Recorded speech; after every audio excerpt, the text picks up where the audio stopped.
हरि ओम। ओम नमः शिवाय। मेरे प्रिय दर्शकों एवं बंधुओं, हृदय की गहराइयों से साधुवाद। मेरे पास बहुत से कुंडलियां वर और कन्या की शादी के विवाह के लिए गणना देखने के लिए यानी मिलापक करने के लिए आता है। हम लोग जानकारी के अभाव में साधारण पंडित गुण नाड़ी ग्रह मैत्री देख करके बतला देते हैं कि आप शादी कीजिए।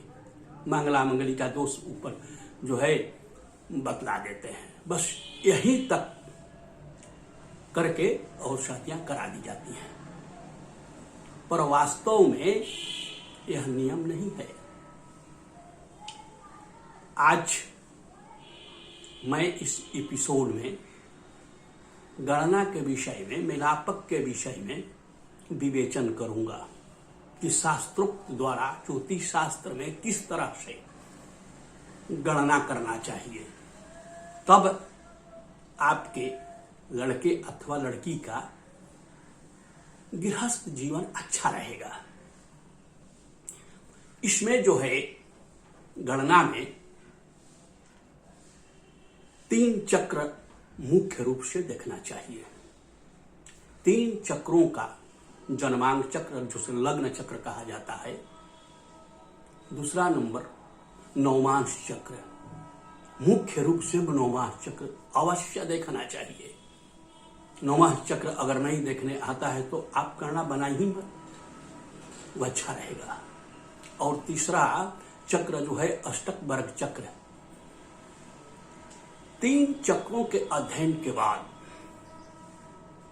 तब हम गणना के विषय में फाइनल रिजल्ट दे सकते हैं। जन्मांग चक्र में 5 बातों पर ध्यान दिया जाता है।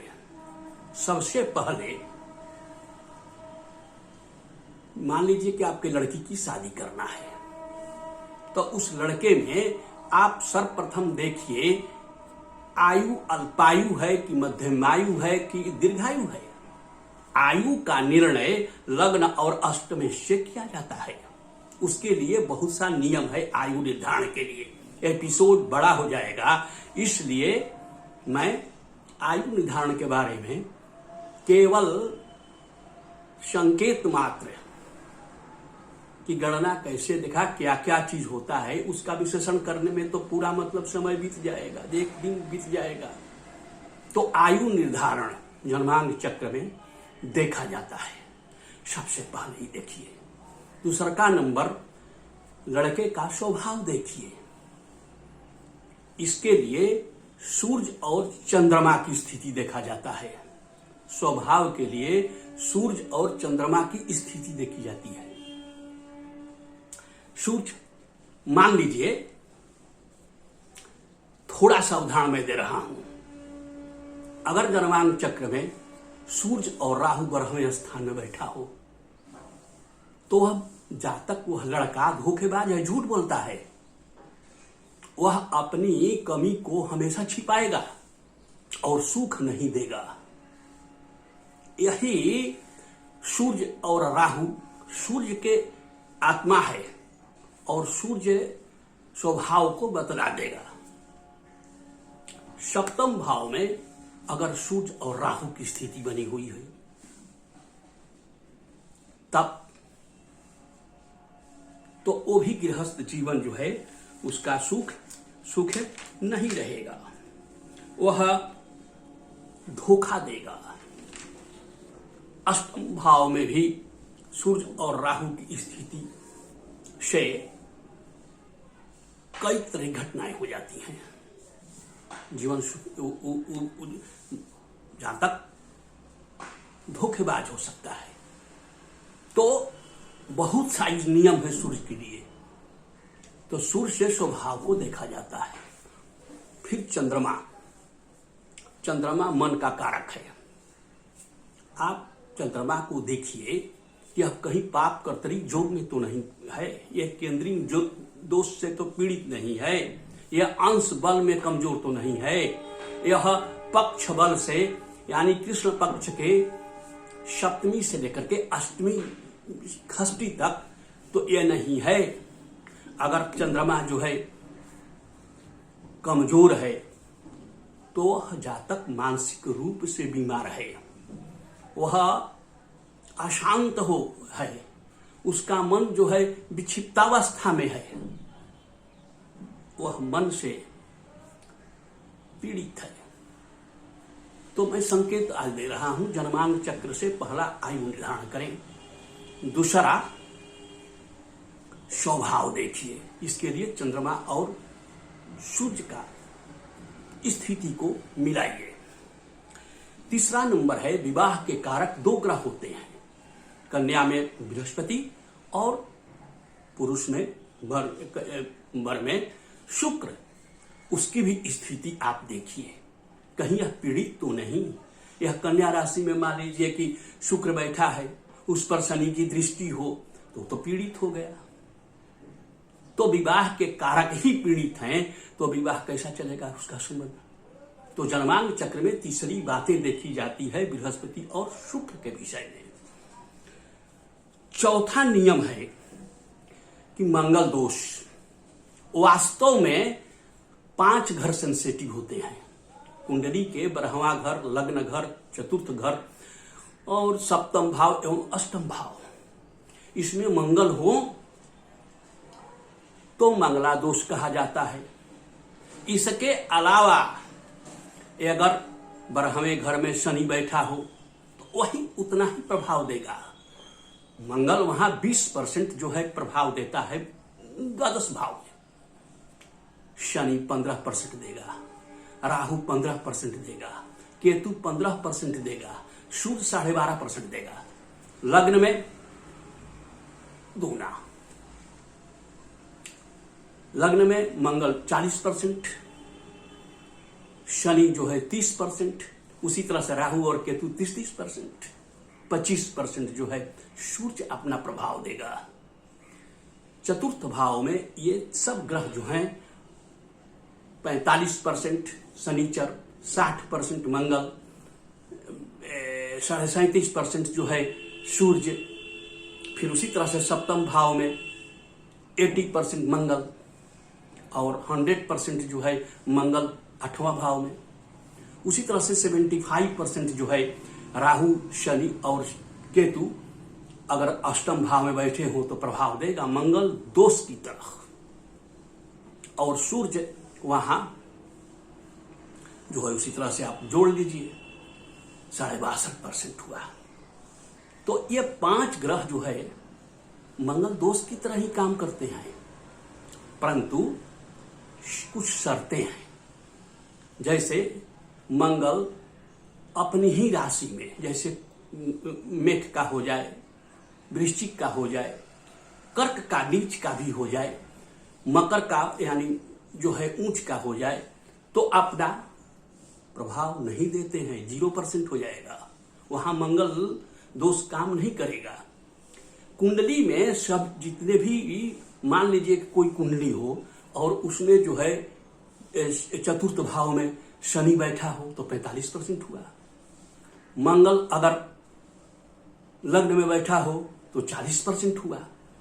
अष्टम भाव में राहु बैठा हो तो 75% हुआ। तीनों को जोड़ेंगे हम, तीनों को जोड़ेंगे 40, 45 और 75 जोड़ दे देंगे। और फिर देखिए कन्या में कि उतना है कि नहीं। अगर दोनों का अंतर 20%, 25%, 30% तक आता है तो आप शादी कीजिए।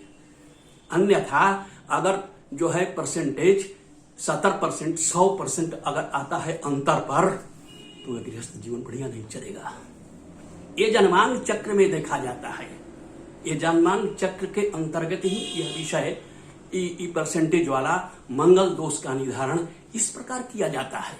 अगर मंगल पर बृहस्पति, उच्च बृहस्पति का, कर्क का बृहस्पति हो जाए, तब शुक्र का, मीन का शुक्र अगर मंगल को देखे, कन्या राशि का बैठा हुआ बुध अगर देखे तो वो मंगल तो समाप्त हो जाता है, वहां प्रभावहीन हो जाता है।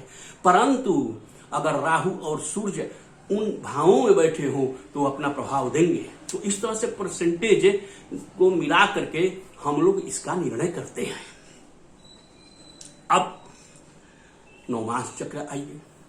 नवमास चक्र में मुख्य रूप से देखा जाता है कि सप्तम भाव का जो ग्रह है लग्न के अंतर्गत, यह जो है नर नवांश देव नवांश में है कि नर नवांश में है कि राक्षस नवांश में है।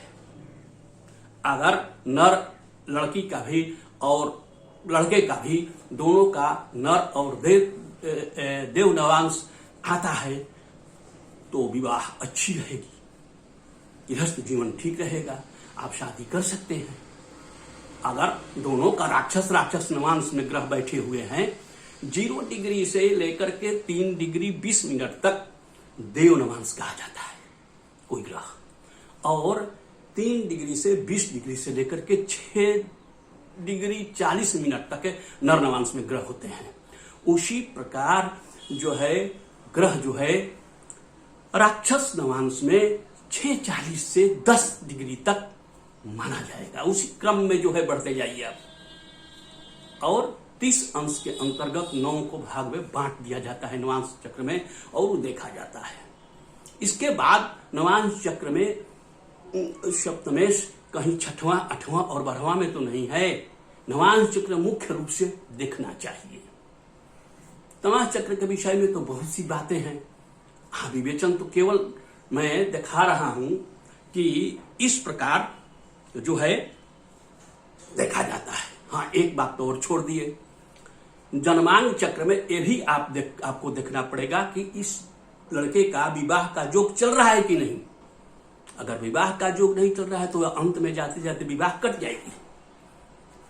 लड़की का भी देखिए कि विवाह का योग चल रहा है कि नहीं, ये भी आपको मिलाना पड़ेगा। तो जन्मांग चक्र में आयु का निर्धारण, स्वभाव का निर्धारण सूर्य और चंद्रमा से, इसके बाद बृहस्पति और शुक्र की स्थिति देखिए, इसके बाद जो है विवाह का योग चल रहा है कि नहीं, और मंगल दोष के बारे में तो हम बता ही दिए। नवांश चक्र के अंतर्गत भी हम पूरा विवेचन करते हैं ग्रहों का। मुख्य रूप से वह जो है समुद्र है, उसमें गोता लगाइए नवांश चक्र में। और तीसरा चीज है अष्टक वर्ग, सब नहीं जानते हैं। अष्टक वर्ग में लग्न में मान लीजिए कि लग्न और सप्तम भाव में रेखाओं को देखा जाता है अष्टक वर्ग में, सर्वाष्टक वर्ग बना करके। और देखिए कि मान लीजिए कि लड़के की लग्न में जो है 30 रेखा है और 20 रेखा जो है सप्तम भाव में है, इतना अंतर, तो गृहस्थ जीवन बढ़िया नहीं चलेगा। रेखाओं के आधार पर वहां निर्णय किया जाता है।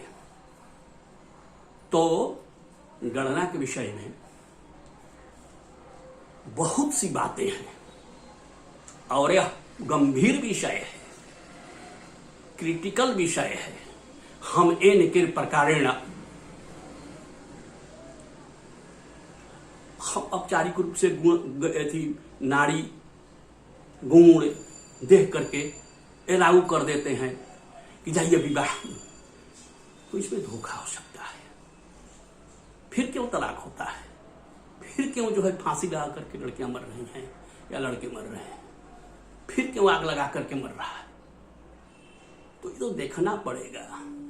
शनि दुख देता है, सूर्य जो है झगड़ा कराता है, मंगल और राहु धोखे से मारता है, ये सब वहां तो मिलाना न पड़ेगा कुंडली से। और पूरा डिटेल, जब आपकी सारी बातें 100 कुंडलियों में मुश्किल से 10, 15 या 20 कुंडलियां अच्छी आएंगी। इसलिए हम लोग उस विषय पर नहीं जाते हैं। परंतु आज हमारी इच्छा हुई कि हम गणना के विषय में आप लोगों को जानकारी दें कि वास्तव में इस प्रकार का जो हम गणना बनाएंगे तब जाकर के अच्छी शादी होगी। लड़का झूठ बोल रहा है कि नहीं, लड़का का स्वभाव कैसा है, मान लीजिए कि बहुत बड़ी धनी हो, सब कुछ हो, और सूर्य और राहु सप्तम भाव में बैठे हुए हैं, वहां शनि की दृष्टि है, पापी ग्रहों की दृष्टि है, तो दूसरे लड़की के से तो अफेयर कर रहा है। तब क्या होगा?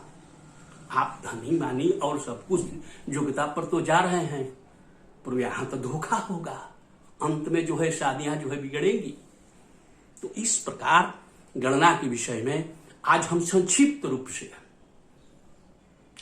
वर्ण अनुभव के आधार पर, शास्त्रों के पढ़ने के आधार पर, ऋषि महर्षि के कथनों के आधार पर आज हम गणना के विषय में विवेचन किए। यदि आप कोई एपिसोड अच्छा लगा हो तो कृपया निश्चित रूप से आप सब्सक्राइब करें। इससे हम जैसे कमजोर ज्योतिषियों का मनोबल बढ़ता है। नमस्कार।